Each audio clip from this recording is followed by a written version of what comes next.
Welcome back to the channel. My name is Julius-Zacarias with Entrepreneur Real Estate, and today we're going to talk about 5 tips that could help you during your home search. If you're brand new to the channel and you find my content helpful, or you want to see more of the content, feel free to hit that like button. Also feel free to hit that subscribe. Diving into number 1, so you want to go ahead and search the third-party apps out there. Like, you got Zillow, you got realtor.com, you even got HomeSnap, and you just kind of want to view and see what's more for your range and kind of see how much bedrooms, bathrooms, and what backyards you want to see what you want from your home search first. Second, you probably want to plan for your finances and, kind of see if you're ready for that homeownership move. I made a video that I'm going to drop over here. You'll see a little pop-up. Go ahead and see the video on the cost of home buying that I did. But some of the things you want to look out for when you're thinking of home buying is, especially in the beginning, you want to make sure that you have earnest money set aside. And that can be like about $1,000 to $2,000, depending on what your realtor suggests or advises in the current market. Every market's different, so that could change from area to area. You'd also want to check how much down payment you need if you're going to go ahead and just plan the whole transaction anyways.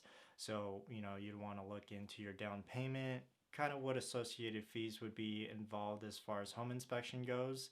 Also, you'd want to double check those closing costs and how much title and escrow would be charging you. Now, during your home search, you're going to want to have to plan 2 or 3 months ahead. And this leads me to number 3, where you kind of want to take your time. You don't want to jump into a house unless you really need to. In the northern Nevada area, it takes about 45 days to close on a home, so you do kind of want to plan ahead, and you want to make sure that you have enough time, that you don't put yourself in a house that you don't want.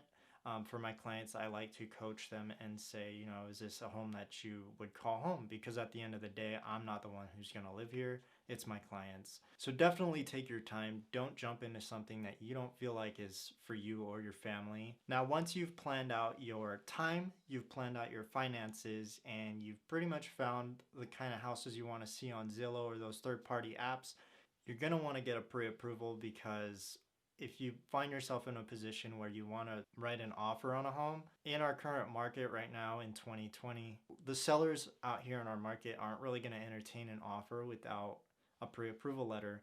You go to a lender, you talk to them, see how much they're willing to loan you, and then you write that off with, well, you pretty much send it off with your offer side by side. So the sellers are pretty much seeing that you're ready to go.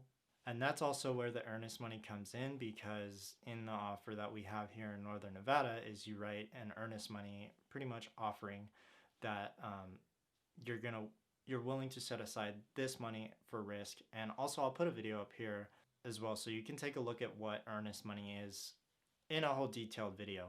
But getting back to everything, just make sure you get your pre-approval done, because it just shows the sellers how motivated you are. Because if you, let's say you write an offer in a home that you haven't even pre-qualified or pre-approved yet, it'll be hard for them to take your offer seriously if you're competing against someone who's already done that. Now, the chances are you've already planned those 4 steps and you're wondering where to go next. My next thing would be to talk to a realtor. Myself, if you're in the Northern Nevada, would be able to help you in this market and, coach you in the ways that you would need to get into a new home. And that's kind of the job as us for realtors, as far as like all the contract stuff goes. We write the offers, yeah, we send them, but if you have a good agent that can coach you through the way and kind of give you options during the way, I think having a valuable realtor like that would be able to help you find that new home. With all that being said, thanks for your time, and definitely hit that like and subscribe button if you found this of value. Now, I make videos every Friday. It's been kind of like shaky for me. I've been kind of busy the last 2 weeks, so now I'm going to start ramping up again. But definitely stick around. Yeah, and wait for the end credits and see what kind of videos out there for you.